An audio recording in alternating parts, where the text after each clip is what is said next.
Welcome back to a new video. তোমাদের সকলকে আমার নিউ ভিডিওতে একদম স্বাগত। আর যারা আমাকে প্রথমবার দেখছো তাদেরকে আমি জানিয়ে দিই যে আমার নাম পারো, আমার চ্যানেলের নাম লাভলি পারো ব্লগস। আমি ব্লগ বানাই, বাট আমি এখন হসপিটাল ম্যানেজমেন্ট রিলেটেড অনেক ভিডিও বানাচ্ছি, কারণ আমি হসপিটাল ম্যানেজমেন্টের স্টুডেন্ট। আমি হসপিটাল ম্যানেজমেন্টের স্টুডেন্ট, ওকে? তাই আমি হসপিটাল ম্যানেজমেন্ট রিলেটেড অনেক ভিডিও বানাচ্ছি আমার সাবস্ক্রাইবারদের অনুরোধে। তো তোমরা যারা দেখছো তাদেরকে আমার চ্যানেলটা একটু সাবস্ক্রাইব করে দিও, কেমন? আজকে টপিক হচ্ছে হসপিটাল ম্যানেজমেন্টের জব সম্পর্কে, ওকে? চাকরি সম্পর্কে। কারণ হসপিটাল ম্যানেজমেন্ট পড়ার পর তোমরা কী চাকরি পেতে পারো, কোন পদে চাকরি পাবে, কোন ডিপার্টমেন্টে চাকরি পাবে, কোন পদে কী কাজ, কোন পজিশনে কী কাজ, কোন পজিশনটা বেশি ভালো, কোন পোস্টে কী চাকরি হতে পারে, কী রকম কাজ না কাজ, সেসব আমি আজকে এই ভিডিওটাতে আলোচনা করবো, ঠিক আছে? তো ভিডিওটা স্টার্ট করা যাক। আমি এর আগে আমার না অনেক কাছ থেকে ঠিক ছিল যে আমি হসপিটাল ম্যানেজমেন্ট করবো, বাট আমার না কোনো ঠিক ছিল, আমি কিছু জানতাম না যে এরকম জব বা এরকম কিছু। তাই আমি চাই না যে যারা আমার ভবিষ্যতের যে ব্যাচগুলো আছে তারা কিছু না জেনে আসো। আমার ভিডিওর মাধ্যমে তোমরা সবটা জানতে পারবে, আর আমি সব কটা টপিকই খুবই ডিটেলসে আলোচনা করবো, আলোচনা করছিও। আর যদি তোমাদের তাও কোনো প্রবলেম থাকে তাহলে আমাকে কমেন্ট সেকশনে অবশ্যই জানিও। আমি সঙ্গে সঙ্গে রিপ্লাই করি। আমার চ্যানেলে তুমি এমন কাউকে দেখবে না যাকে আমি রিপ্লাই করি। তো তোমরা অবশ্যই কোনো কোয়েশ্চেন থাকলে রিপ্লাই করো। আর আমার ভিডিওটা যদি প্রথম থেকে লাস্ট অব্দি দেখো, আমার মনে হয় আমি যতদূর আমার নিজের প্রতি যতটা কনফিডেন্স আছে, তোমাদের আর কোনো প্রবলেম হবে না। কারণ আমি অনেক ডিটেলসে বলি, আর আমার যা আছে আমি সব বলে দিই। এমন কিছু থাকে না যেটা আমি বলি না, আমি সবটাই শেয়ার করি। এবার চলে আসি আসল টপিকে, হসপিটাল ম্যানেজমেন্টের জব। তুমি হসপিটাল ম্যানেজমেন্ট করার পর কি কি জব পেতে? তো আমি একবারে সবটা বলে দিই, তারপর একটা একটা করে ডিটেলসে বলি, কেমন? প্রথম থেকে শুরু করি। Executive, billing department, customer care, quality executive, floor coordinator, manager, medical record coordinator, lab assistant, HR executive. বুঝলে? আমি জানি কিছু বুঝবি। প্রথমে স্টার্ট করি এক্সিকিউটিভ থেকে। এবার এক্সিকিউটিভ না, যতগুলো ডিপার্টমেন্ট থাকে এক্সিকিউটিভ ততগুলোই থাকে। একটা এক্সিকিউটিভের দ্বারা গোটা হসপিটালটা সামলানো অসম্ভব। একটা এক্সিকিউটিভ থাকে না, অনেকগুলো এক্সিকিউটিভ থাকে। তাদের কাজ থাকে কাস্টমার বলছি, পেশেন্ট যারা থাকে পেশেন্টদেরকে সামলানো। আসল কাজ হচ্ছে এক্সিকিউটিভদের পেশেন্টদেরকে সামলানো। অনেক রকম এক্সিকিউটিভ হয় এক একটা ডিপার্টমেন্টে। কিছু এক্সিকিউটিভের দায়িত্ব থাকে যে ডিপার্টমেন্টটা ঠিক মতো চলছে কিনা, পেশেন্টদের ঠিক মতো কিছু দরকার কিনা, এরকম কিছু। আরও অনেক ধরনের কাজ থাকে। যেমন ভাবো, তুমি যদি কোনো হসপিটালে অপারেশনের জন্য যাও, এবার তোমার কোনো অপারেশন দরকার হবে, তুমি যার সাথে কথা বলবে সে হচ্ছে এক্সিকিউটিভ। তোমার কে তোমার কোন ডাক্তার তোমার সার্জারি করবে, কোন ডাক্তারের কোন টাইমে করবে, সব কিছু এক্সিকিউটিভ ঠিক করবে। সেটা কোনো ডাক্তার বা নার্স ঠিক করবে না, এক্সিকিউটিভ ঠিক করে দেবে যে কোনো ডাক্তারের। তারপর আরও ডিপার্টমেন্টে কোনো অসুবিধা হচ্ছে কিনা, বা পেশেন্টরা ঠিক মতো ট্রিটমেন্ট পাচ্ছে কিনা, কোনো পেশেন্টের কোনো প্রবলেম হচ্ছে কিনা, সব কিছু এক্সিকিউটিভ দেখবে এটা। তারপর সেকেন্ড হচ্ছে বিলিং ডিপার্টমেন্ট।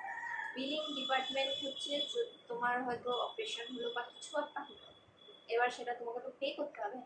তো তোমাকে বিল যে বানাবে, কম্পিউটার একটা বিল বানায়, সেটা হচ্ছে বিলিং এক্সিকিউটিভ। এবার একটা হসপিটালে একটা বিলিং এক্সিকিউটিভ হয় না। তোমরা যদি অ্যাপেলো বা মেডিকাতে যাও, বিলিং যারা করে না তারা ওঠার টাইম পায় না। একবার সে যে বসেছে, আর তার যে কত বড় লাইন থাকে, তোমরা দেখে অবাক হয়ে যাবে। তোমরা যদি কোনো হসপিটালে যাও, গেছো আই গেস হসপিটালে, তো ওদের বিশাল বড় লাইন থাকে। ওখানে বসে বসে একটা বিলিং এক্সিকিউটিভ হয় না, অনেকগুলো বিলিং, অনেক অনেক অনেক। এবার তারা বসে বসে কম্পিউটারে কাজ করতে থাকে। একটা করে পেশেন্ট আসে, কাজ করে, হয়ে যায়। এটা হচ্ছে বিলিং এক্সিকিউটিভের কাজ, বিল তৈরি করা।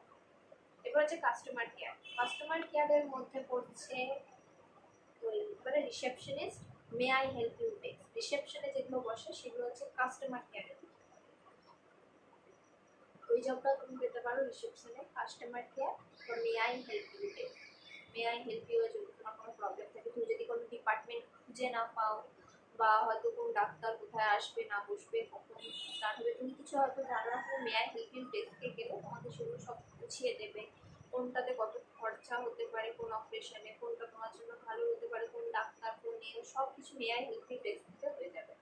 আর রিসেপশন তো তোমরা জানো, আই গেস রিসেপশনটা বলতে হবে না, রিসেপশন সবাই জানে, may I help you desk বলে রিসেপশনের কাজ। এবার হচ্ছে কোয়ালিটি ডিপার্টমেন্ট। কোয়ালিটি হসপিটালের সব থেকে যদি হাই কোয়ালিটি মানে ডিপার্টমেন্ট এটা সব থেকে লাইক সব থেকে বড় ডিপার্টমেন্ট, সব থেকে হাই লেভেলের, হাই লেভেল সেটা হচ্ছে কোয়ালিটি ডিপার্টমেন্ট আর এইচআর ডিপার্টমেন্ট। ঠিক আছে, আমি একসাথে দুটো বলে দিচ্ছি, কোয়ালিটি ডিপার্টমেন্ট, এইচআর ডিপার্টমেন্ট। এই কোয়ালিটি আর এইচআর এর যে যারা থাকে না তারা সবকটা ম্যানেজারের মধ্যেই পড়ে। এই কোয়ালিটি আর এইচআর এরা দুজন, কোয়ালিটির মধ্যে অনেকজন থাকবে আর এইচআর এর মধ্যে অনেকজন থাকবে, এরা সব গোটা হসপিটালটা ম্যানেজ করে। গোটা হসপিটালে কতগুলো পেশেন্ট এসছে এক বছরে এক মাসে, কতগুলো পেশেন্ট এসছে, কতগুলো পেশেন্ট গেছে, কতগুলো বেড দরকার, আরও বেড আছে কি না, কতগুলো পেশেন্টের ট্রিটমেন্ট হয়েছে আর না হয়েছে, সব ডিটেলস হসপিটালের গ্রোথ কতটা না কতটা সব কোয়ালিটি আর এইচআর এর মধ্যে পড়ে। আর এইচআর হচ্ছে চাকরি দেয়, ঠিক আছে, যারা হসপিটালে চাকরি দেয় বা হসপিটালে হয়তো যারা তুমি হসপিটাল ম্যানেজমেন্ট করছো বা তুমি যখন এই হসপিটালে ইন্টারভিউ দিতে যাবে তোমার যে ইন্টারভিউটা নেবে সে হচ্ছে এইচআর। এইচআর এর কাজ হচ্ছে মানে ডক্টর রিক্রুট করা, তারপর নার্সদের চাকরি দেওয়া, নার্স, তারপর হসপিটাল ম্যানেজমেন্ট যারা করছে সেরকম ম্যানেজিং ডিপার্টমেন্ট থেকে রিক্রুট করা, এসব নেওয়া।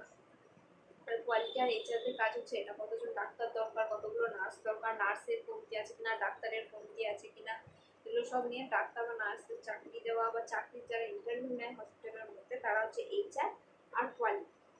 এদের হসপিটালের বড় সড়ো ব্যাপার নিয়ে বা ছোটোখাটো পেশেন্টদের নিয়ে বা এসব নিয়ে ওদের কাজ নয়, এটা হচ্ছে কোয়ালিটি আর এইচআরের কাজ। আর এখানে যাওয়া খুবই মুশকিল এই জবটা, এই জবের। এরপর হচ্ছে ফ্লোর কোঅর্ডিনেটর। হসপিটালে ভাবো চারতলা হসপিটাল, ঠিক আছে, এবার 4টে তলায় 4জন যদি থাকে ওই ফ্লোরে, কোনো রকম ঝামেলা হচ্ছে কিনা, কোনো রকম কারো অসুবিধা হচ্ছে কিনা, কোনো প্রবলেম হচ্ছে কিনা, সেই ফ্লোর কোঅর্ডিনেটর গোটাটা সামলাবে। এবার একটা যেগুলো বড় হসপিটাল যেরকম আইকিউসিটি, মেডিকা, অ্যাপেলো, তুমি যদি আমার ভিডিও দেখে থাকো যে হসপিটাল ট্যুরের একটা ভিডিও বানিয়েছিলাম আমি, হসপিটাল ট্যুর আইকিউসিটি দুর্গাপুরে, তো ওই হসপিটালটা দুগুণ হচ্ছে অ্যাপেলো মেডিকা। ওই হসপিটালটাই যা বড়, একজনের দ্বারা সম্ভবই না অত বড় হসপিটাল মানে একটা ফ্লোর সামলানো, একটা ফ্লোর না, একটা ফ্লোরে তাও দুজন করে, তো 2-3 জন করে একটা ফ্লোর কোঅর্ডিনেটর করে হয়। এবার তারা একটা ভাগ করলে যে এখান থেকে এতটা সামলাবে, এখান থেকে এতটা যতগুলো পেশেন্ট আসবে সেগুলো সামলাবে, তারপরে ওপিডিটা, আইপিডিটা, ওপিডি আইপিডি এসব এগুলো সামলাবে। ওপিডি ম্যানেজার মানে হচ্ছে যখন আসবে তখন সেখানে manager, OPD manager, IPD manager, এদের একটা করে ম্যানেজার থেকে এক একটা ফ্লোরে তাদের আন্ডারে 3-4 জন করে একটা একটা করে ফ্লোর সামলায়।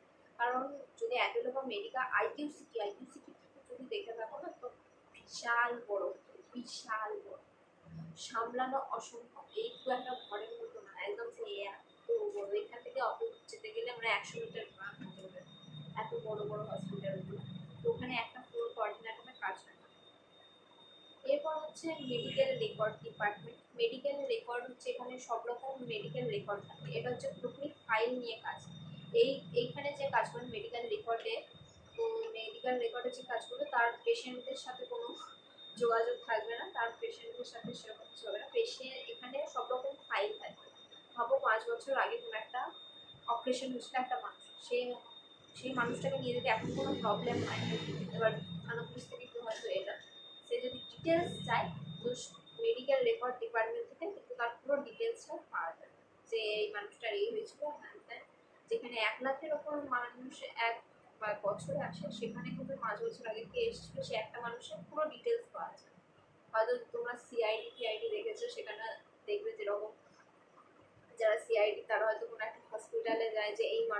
ছিল এই মানুষটার ডিটেলস। তো সেরকম একটা হসপিটালে যখন 1,00,000 মানুষ আসে এক বছরে, সেখানে তো এক একটা মানুষের মানে আইডি তো সেরকমভাবে রাখা সম্ভব না, না, বা ওরকম হারিয়ে যেতে পারে। তো তার জন্য একটা স্পেশাল ডিপার্টমেন্ট থাকে, সেটা হচ্ছে মেডিকেল রেকর্ড ডিপার্টমেন্ট। আর এটা খুবই ছোটখাটো ডিপার্টমেন্ট, এখানে কাজ না করাটাই বেটার। কারণ এখানে কাজ করলে না তুমি কিছু শিখতে পারবে না। এখানকার আসল কাজ হচ্ছে শুধুমাত্র ফাইলগুলোকে রাখা। আর এত ঝামেলা তো এমনিতেও হয় না, এখানে শুধু গিয়ে চুপচাপ বসে থাকবে মেডিকেল রেকর্ডে, যতক্ষণ না কোনো ঝামেলা হচ্ছে। আর সেরকম ঝামেলা ওখানে হয় মেডিকেল রেকর্ড ডিপার্টমেন্ট, মেডিকেল রেকর্ডে যে কাজ করবে সেটা। আর ডিপার্টমেন্ট কিন্তু অনেকগুলো হয়, অনেকগুলো ডিপার্টমেন্ট হয়, যেরকম দেখেছো চোখের, ক্যান্সার, আর কিডনি ফিডনি যতগুলো বডি পার্ট আছে ততগুলো স্পেশাল স্পেশাল ডিপার্টমেন্ট আছে।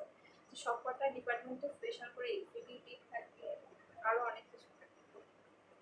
এটা একটা হলো। এবার এক্সিকিউটিভদের কাজটা তো তোমাদেরকে আমি বলেইছি যে ওরা কি কাজ করে। এরপর হচ্ছে ল্যাব অ্যাসিস্ট্যান্ট, সব থেকে বেশি মাইনে পায় যারা ল্যাব অ্যাসিস্ট্যান্ট।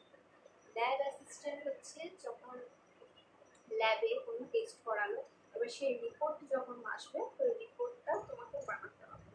হয়তো তোমার সাথে একজন কাজ করছে, সে টেস্ট নিল, তোমাকে একটা মানে জানিয়ে দিল যে এটা, এবার তোমাকে বসে বসে কম্পিউটারে এই রিপোর্টটা বানাতে হবে। অনেকগুলো থাকে রিপোর্ট, এবার সেগুলো নিয়ে পরে যদি আসে সে, তাহলে তাকে দিতে হবে। ব্লাড টেস্ট করালো বা এক্স রে করালো তো মানে সঙ্গে সঙ্গে দিলে এই রিপোর্ট তৈরি করে ল্যাব অ্যাসিস্ট্যান্ট, এই ল্যাবে যে থাকে। ওই কিন্তু এই কাজটা যতটা সোজা মনে হচ্ছে ততটা সোজা নয়। ভাবো তুমি 5 রকম ল্যাবে কাজ করছো, 5টা ল্যাবে। এবার 5টা ল্যাবে ডেইলি অনেকগুলো আছে। যদি একটা বড় হসপিটালের কথা বলি তো 5টা ল্যাবে 50জন করে আসে ডেইলি।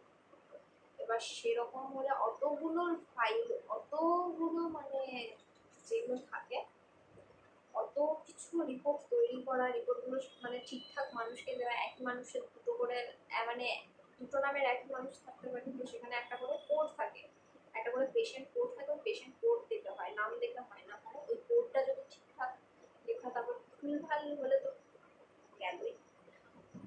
এইসব অ্যাপেলো আছে, মেডিকা আছে, এইসব হসপিটালগুলো পান থেকে চুল খসলে একদম উদুম ছেড়ে দেবে।